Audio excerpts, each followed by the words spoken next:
주기도문 말씀 우리가 함께 나누고 있는데 어떤 목사님이 그런 말을 하셨더라고요. 오늘날 많은 그리스도인들이 외우는 이 주기도문이 차라리 주기도문에 기도라는 단어를 빼는 게 맞는지도 모르겠다. 여러분 주기도문에서 기도를 빼면 뭐가 됩니까? 주문이 되지, 주문. 아무 생각 없이 그냥 외우는 그런 이 말은 기도라기보다는 어떻게 보면은 주문에 가깝다라는 것이죠. 생각 없이 습관적으로 하는 주기도문은 주문에 가깝다. 그래서 우리가 이 주기도문의 말씀을 자세하게 하나하나씩 배우고 있는 이유가 바로 거기에 있습니다. 예수님께서 우리에게 가르쳐 주신 기도의 제목들은 하나도 빼놓을 수 없는 중요한 기도들이에요. 특별히 6가지 구체적인 기도의 제목들이 있었죠. 그 중에 첫 번째 3가지는 하나님과 관련된 것이고, 하나님과 우리 사이에 관련된 것이고, 두 번째는 우리의 인간적인 필요를 구하는 그런 기도였어요. 그래서 처음 3가지는 하나님의 이름이 거룩히 여김을 받으시고, 하나님의 나라, 하나님의 왕국이 임하시고, 하나님의 뜻이 이루어지는 것. 이것이 이제 하나님과 우리의 관계에 있어서 처음 3가지 기도의 제목이고, 그 다음에는 이제 우리의 필요를 구하는 그런 기도의 제목인데, 여기도 3가지가 있다라고 그랬죠. 그 첫 번째가 뭐였냐면, 오늘날 우리에게 일용할 양식을 주시옵고, daily bread. 우리에게 인간에게 가장 필요한 것이 육적인 필요를 채워주는 것이 일용할 양식 아닙니까? 육적인 필요를 채워주는 일용할 양식이 없이는 살 수 있는 사람이 아무도 없어요.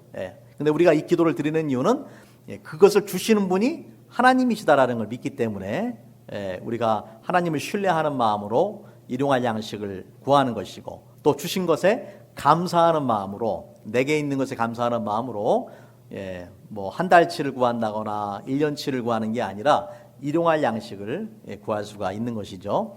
자, 우리 인간의 필요를 위한 그 두 번째 기도의 제목은 우리가 우리에게 죄 지은 자를 사하여 준 것 같이 우리의 죄를 사하여 주시옵고라는 기도였습니다. 다시 말하자면 죄 사함을 위한 기도예요. 여러분, 우리의 육신의 생명을 위해서 필요한 것이 일용할 양식이라면은 우리의 영혼의 생명을 위해서 필요한 것이 죄의 용서입니다. 죄의 문제를 해결하는 것보다 더 중요한 것은 없어요. 여러분, 예수님께서 왜 이 땅에 인간의 몸으로 오시고 십자가에 죽으셨습니까?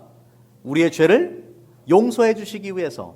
그것이 너무나 중요한 문제이기 때문에 하나님께서 우리를 향해서 가지고 계신 그 모든 축복은 이 인간의 죄가 그것을 가로막고 있는 거예요. 마치 구름이 햇빛을 가리는 것처럼 인간의 그 죄의 문제가 해결되지 않으면은 우리를 창조하신 하나님을 만날 수가 없고, 또 하나님께서 우리를 만드신 그 목적에 부합한 그런 삶을 살 수도 없고, 또 하나님이 준비하시고 예비하신 영적인 축복과 육적인 축복도 누릴 수가 없어요. 죄의 문제를 반드시 해결해야 되는데, 첫 번째는 뭐냐면은 내가 지금까지 지은 죄들에 대해서, 과거의 죄에 대해서 우리가 죄사함을 받는 것이죠. 물론 이제 그 근본적인 죄는 예수님께서 십자가에서 우리를 위해서 죽으신 거예요. 그리고 그런 놀라운 사랑과 은혜를 받았기 때문에 우리가 당연히 우리한테 죄 지은 사람들을 용서해 주어야 된다라고 말씀을 하는 것입니다. 우리가 큰 은혜를 받았기 때문에 은혜의 사람이 되어야 되고, 용서를 받았기 때문에 용서의 사람이 되어야 될 줄로 믿습니다. 자, 그런데 여기서 그치지 않고 이제 마지막 3번째 우리 인간의 필요를 구하는 기도가 있는데, 여기 보니까 우리를 시험에 들게 하지 마시옵고 다만 악에서 구하시옵소서. 이 기도죠. 자, 시험에 들지 말게 해주시고 악에서 구해달라. 어떻게 보면 이게 두 가지의 기도인데, 시험으로부터 우리를 보호해 주세요. 악에서 우리를 구원해 주세요. 그런데 여기서 말하는 악이라는 것은요, 악이라고 번역된 이 단어는 중성명사로는 이제 악이 될 수도 있지만은 남성명사로 하면은 이것이 악한 자가 됩니다. 예, 그래서 영어 성경에는 이거를 evil one이라고 그랬어요. evil one, 악한 자. 여러분 악한 자가 누구죠? 마귀죠, 마귀.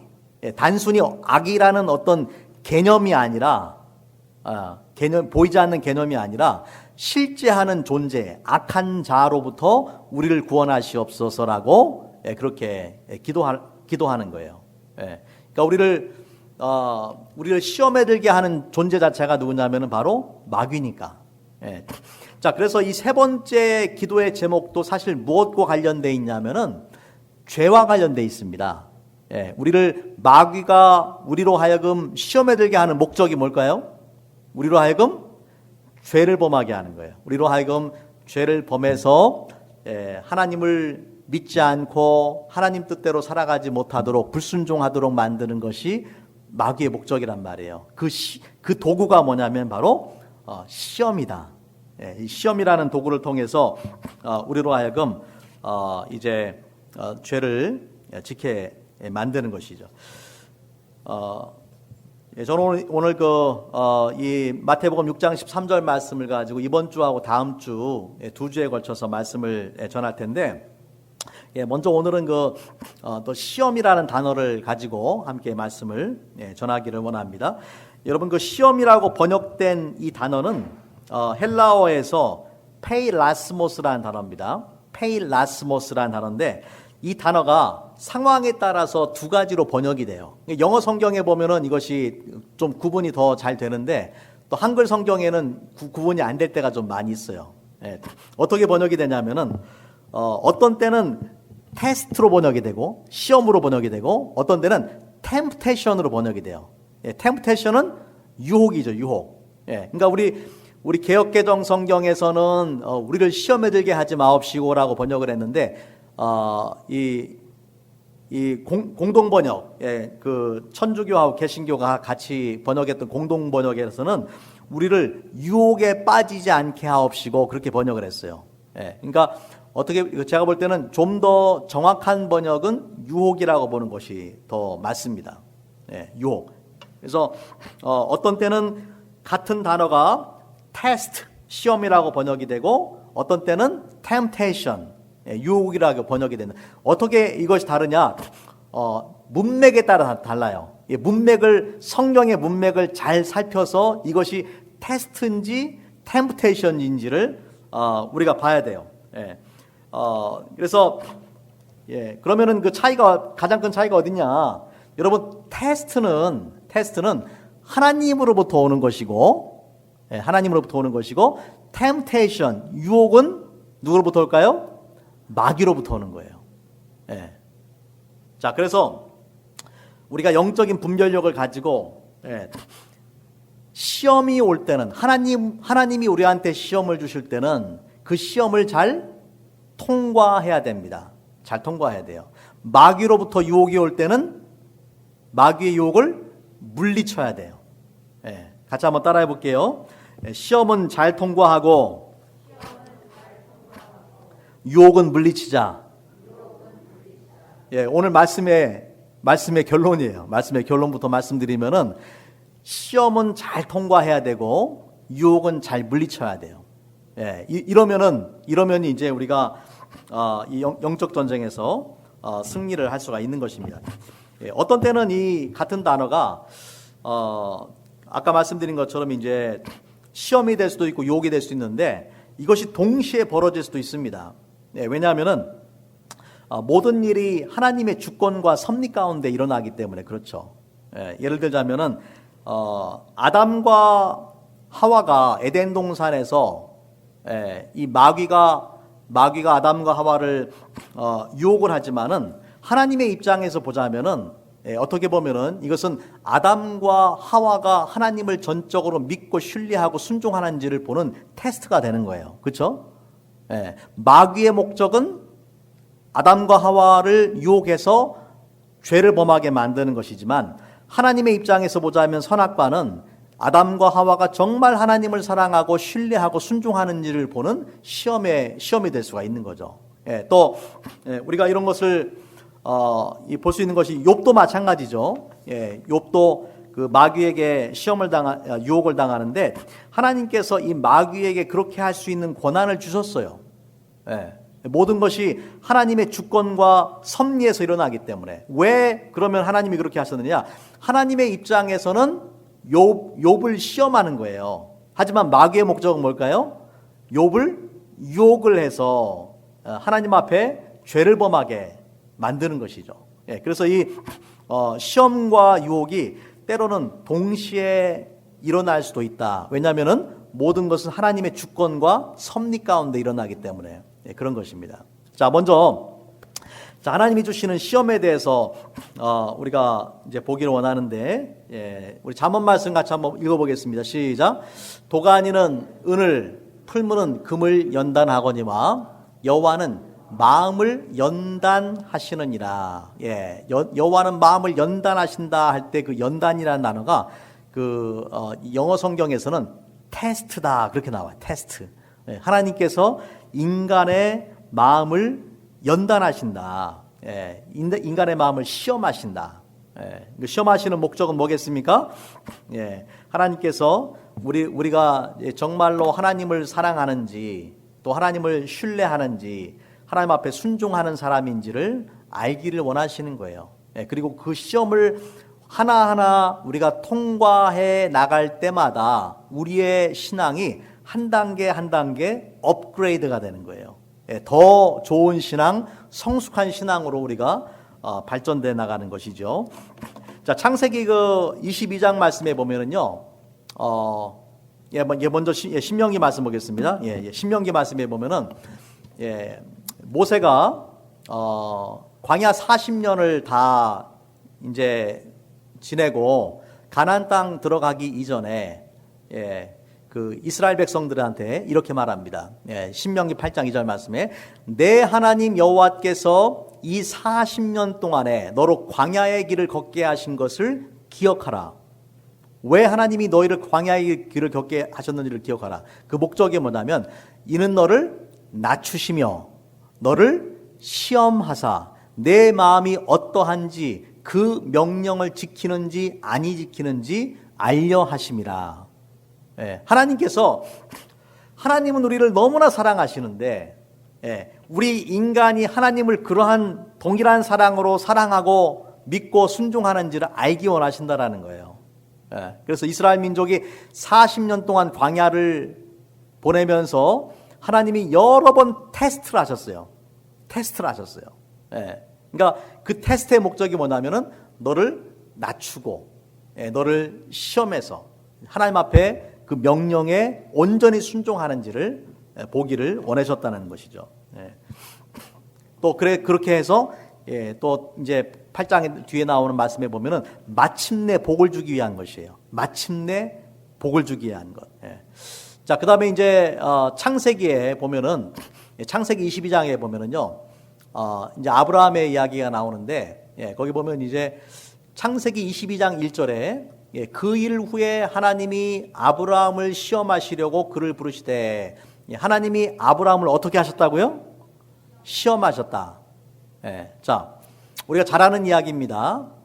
아브라함아 하시니 그가 이르되 내가 여기 있나이다. 여호와께서 이르시되 내 아들 내 사랑하는 독자 이삭을 하나님께서 아브라함이 100세에 얻은 그 아들을 얼마나 사랑하는지를 너무나 잘 아셨어요.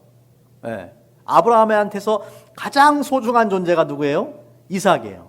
그런데 하나님께서 그 아들, 네가 사랑하는 그 독자를 데리고 모리아 땅으로 가서 내가 내게 일러준 한 산, 거기서 그를 번제로 드리라. 하나님 앞에 희생의 제물로 드리라는 거예요. 말도 안 되는 그런 요구처럼 들리지 않습니까? 그런데 아브라함이 이 명령에 순종합니까? 하지 않습니까? 순종하죠. 여러분, 아브라함을 우리가 믿음의 조상이라고 그렇게 불러요. 믿음의 조상이 아브라함이 믿음의 조상이 될 수 있었던 것은 단순히 하나님의 선택을 받았기 때문만은 아니에요. 창세기 12장에서 하나님께서 아브라함을 부르시고 내가 너에게 복을 줄 것이다. 너의 이름을 창대하게 할 것이다. 그리고 또 15장에서 너의 자손으로 하늘의 별처럼 바다의 모래처럼 많게 할 것이다. 뿐만 아니라 땅의 모든 족속이 너를 통해서 복을 받을 것이다. 그런 놀라운 축복을 주셨어요. 너도 축복하고 너를 통해서 땅의 모든 족속이 복을 받을 것이다.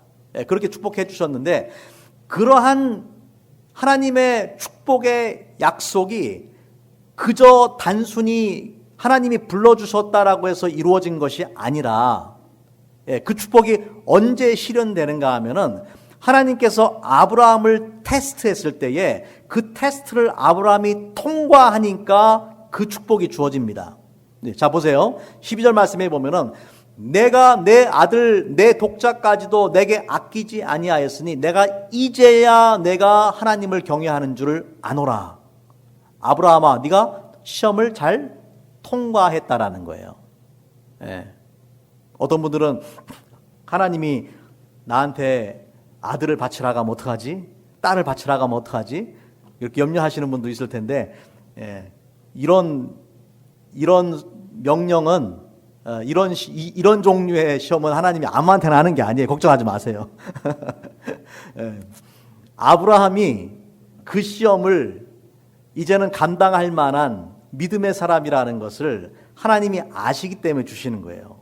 그리고 하나님께서 그만큼 아브라함을 놀랍게 축복하시고 사용하기를 원하셨기 때문에 그런 기대를 가지고 이런 시험을 하신 거예요. 자, 16절 말씀에 보면 이렇게 말씀을 합니다. 내가 이같이 행하여 내 아들 내 독자도 아끼지 아니하였은즉 내가 내게 큰 복을 주고 내 씨가 크게 번성하여 하늘의 별과 같고 바닷가의 모래와 같게 하리니 내 씨가 그 대적의 성문을 차지하리라. 또 내 씨로 말미암아 천하 만민이 복을 받으리니 이는 내가 나의 말을 준행하였음이니라 하셨다 하니라. 여러분, 여기에 지금 새로운 것이 없습니다. 창세기 12장과 창세기 15장에 하나님이 이미 주셨던 약속인데 이거를 지금 컨펌을 해주시는, 확인을 해주시는 거예요. 왜냐하면은 약속은 주어졌지만 그 약속이 저절로 이루어지는 것이 아니라 하나님께서 아브라함이 정말 하나님을 사랑하고 하나님을 존중하고 하나님을 믿고 신뢰하고 하나님 앞에 순종하는 사람임을 보기를 원하셨던 것이고, 그걸 통과했을 때에 처음부터 주어졌던 이 축복이 이제는 확실히 이루어지게 된다는 거예요. 여러분, 성경은요 하나님의 그 놀라운 축복들로 가득 차 있어요. 한 사람도 예외가 아니에요. 하나님께서 여러분 축복하기 원하시는 줄로 믿습니다. 이 성경에 놀라운 축복들이 다 기록되어 있는데, 그런데 그럼 모든 사람들이 이 축복을 다 누리느냐? 예수님을 믿으면 다 축복받느냐? 정말 그렇습니까? 물론 구원받는 것 자체가, 하늘의 천국의 소망을 가지고 살아가는 것 자체가 가장 큰 축복이죠. 하지만 그것뿐만 아니라 예수님께서 뭐라고 말씀하셨어요? 내가 온 것은 양으로 생명을 얻게 하고 더 풍성히 얻게 하려 함이라. 그러니까 하나님이 예비하신 축복은 단순히 구원이 아니에요. 구원이 시작일 뿐이에요. 더 큰 축복들 하나님이 주시기 원하시는 것이죠. 근데 그걸 누가 누릴 수 있느냐? 하나님이 때때로 주시는 테스트를 통과하는 사람들만 누릴 수 있습니다. 그런데 불행하게도 많은 사람들이 조금 힘들고 조금 어렵고 하나님이 어떤 것을 나한테 요구하실 때에 이 테스트를 통과하지 못하는 거예요. 내 욕심 때문에, 나의 안이함 때문에, 나의 이기심 때문에. 그럼 어떻게 되겠어요? 하나님께서 예비하신 많은 축복들이 있지만은 그 축복의 약속들이 내 것이 되지를 못하는 거예요. 여러분 잘 기억하셔야 돼. 제가 아주 중요한 얘기를 하고 있어요 지금. 하나님의 축복의 약속이 예수님을 믿는다고 다 저절로 그냥 나한테 오는 게 아니란 말이에요. 하나님이 내가 정말로 하나님 사랑하는 사람인지, 하나님을 정말로 제대로 믿는 사람인지, 하나님 앞에 순종하는 사람인지를 알기를 원하신다라는 거예요. 하나님이 그런 사랑으로 우리를 사랑하시기 때문에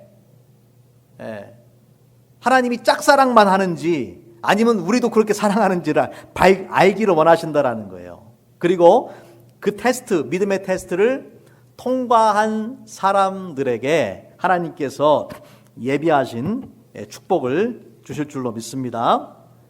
자, 야고보서 1장 2절과 3절 말씀 같이 한번 읽어보겠습니다. 시작. 내 형제들아, 너희가 여러 가지 시험을 만나거든 온전히 기쁘게 여기라. 이는 너희 믿음의 시련이 인내를 만들어내는 줄 너희가 알미라. 인내를 온전히 이루라. 이는 너희로 온전하고 구비하여 조금도 부족함이 없게 하려 함이라. 시험을 만나면은 기쁘게 여기라. 이 시험이라는 단어는 유혹이라고도 번역될 수 있는 단어죠. 하지만 여기서는 시험이라고 번역이 돼요. 왜냐하면 하나님께로부터 온 것이기 때문에 그런 시험을 만날 때는 기쁘게 여겨라. 그 시험이 비록 나한테 어려울지라도 기쁘게 여겨라. 그 믿음의 시련 또는 그 시험이 인내를 만들어내고 인내를 온전히 이루면은 우리가 이제 온전하고 구비하여서 부족함이 없는 사람이 되기 때문에 그러니까 시험을 테스트를 잘 통과할 때 나가마다 그때마다 우리가 좀 더 영적으로 또 인격적으로 성숙한 사람으로 변화되어져 가고 예수님 닮은 사람으로 변화되게 된다라는 말씀이죠.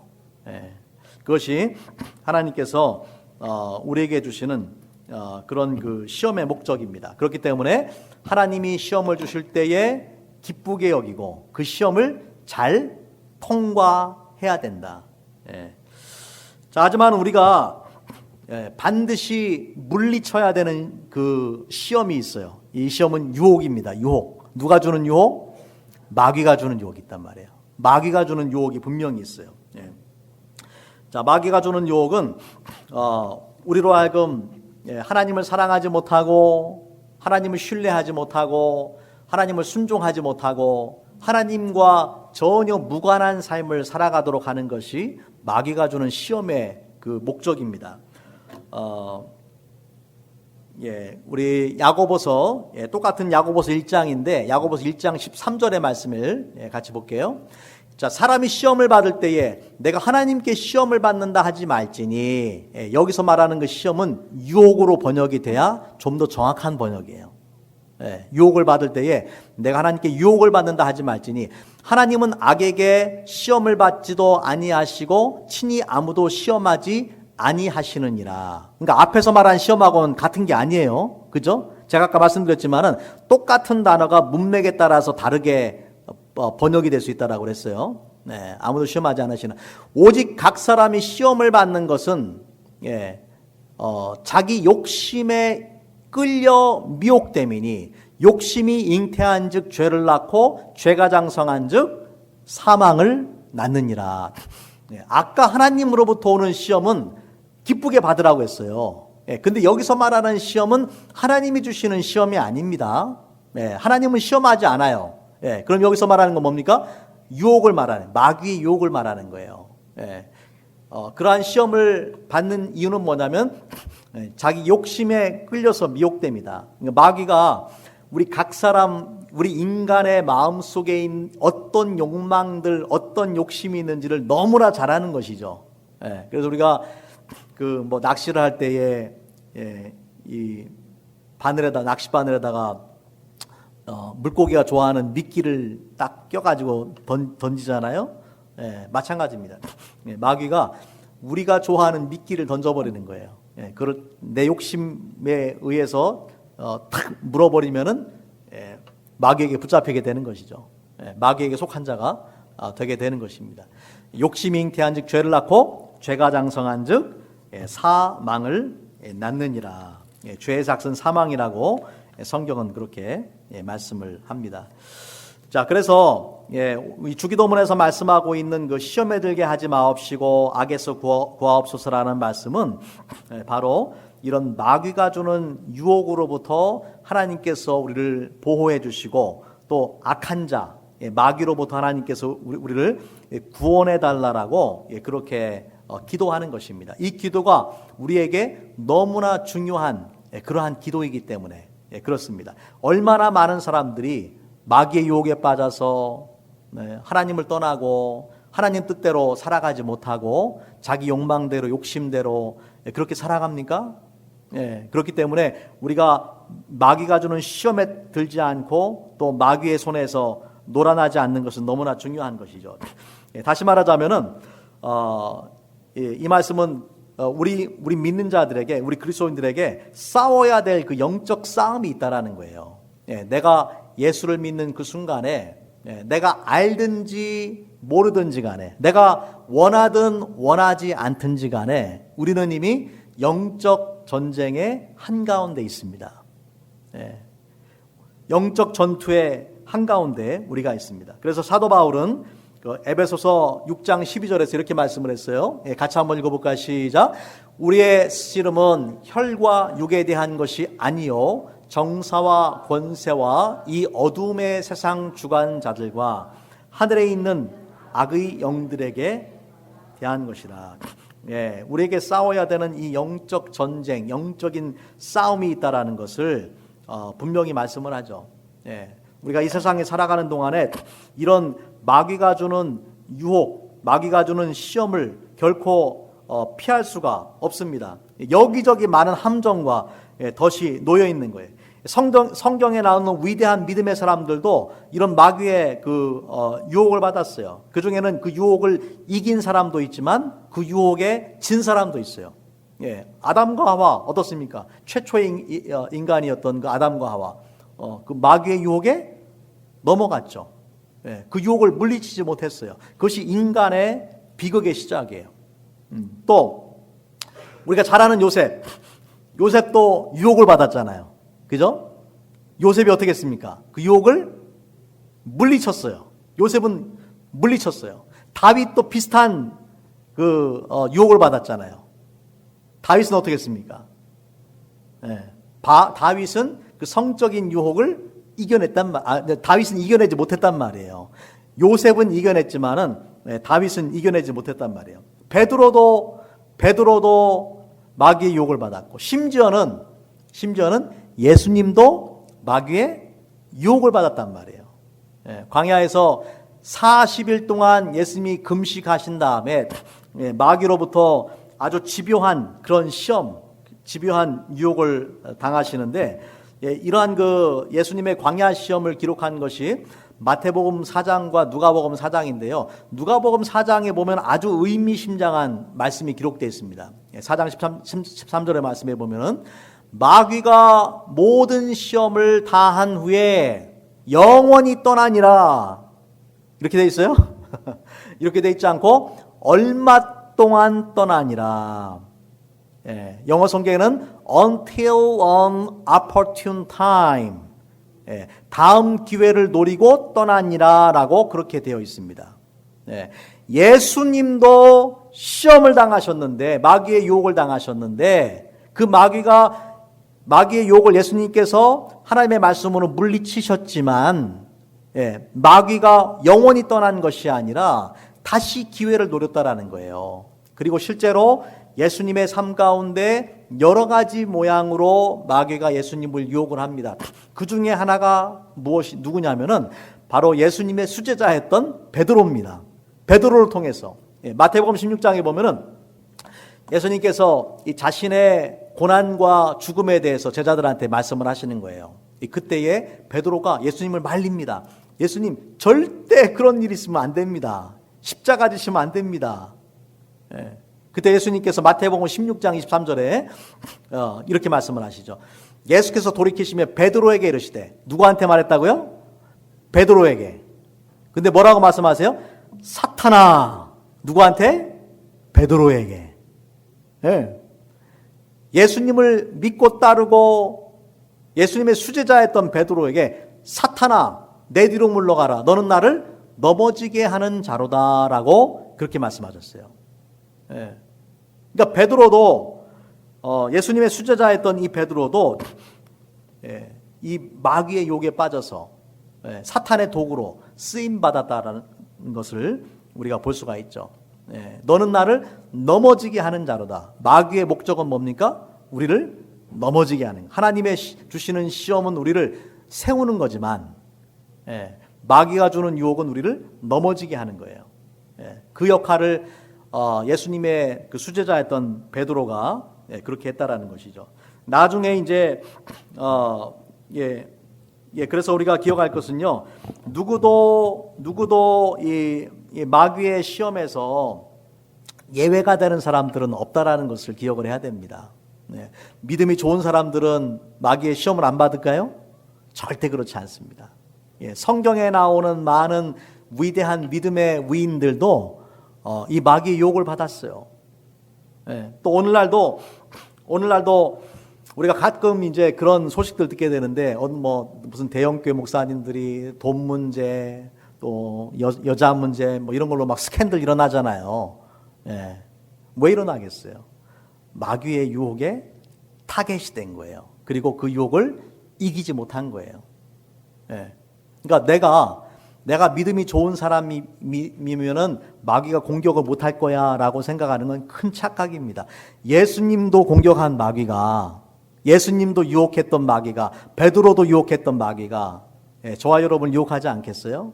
당연한 거예요. 당연한 것입니다. 그래서 고린도전서 10장 12절 말씀처럼 그런즉 선줄로 생각하는 자는 넘어질까 조심하라. 나는 이제 믿음이 좋은 사람이야. 나는 마귀의 그 어떤 유혹에도 흔들리지 않아. 라고 그렇게 생각할 수 있는 사람은 아무도 없다. 늘 우리가 이제 깨어서 있어야 됩니다. 자, 마귀의 도구가 되어서 예수님에게 십자가 지지 말라고 했던 이 베드로가, 그리고 예수님을 3번이나 모른다라고 부인했던 이 베드로가 나중에 이 베드로 전서에서 이렇게 고백을 합니다. 베드로 전서 그 5장 8절 말씀이죠. 우리 같이 한번 읽어보겠습니다. 시작. 근신하라, 깨어라, 너희 대적 마귀가 우는 사자같이 두루다니며 삼킬 자를 찾나니 너희는 믿음을 굳게 하여 저를 대적하라. 이는 세상에 있는 너희 형제들도 동일한 고난을 당하는 줄을 알미라. 보세요. 한때 마귀의 종으로 쓰임 받았던 이 베드로가 분명하게 근신하라, 깨어라, 잠들지 말아라. 어떤 순간, 어느 한 순간에 너희가 마귀의 밥이 될지 모른다라는 거예요. 너희 대적 마귀가 우는 사자처럼 두루다니며 삼킬 자를 찾는다. 우리가 어떤 반응을 보여야 되겠습니까? 마귀의 유혹이 올 때 너희는 믿음을 굳게 하여 저를 대적하라.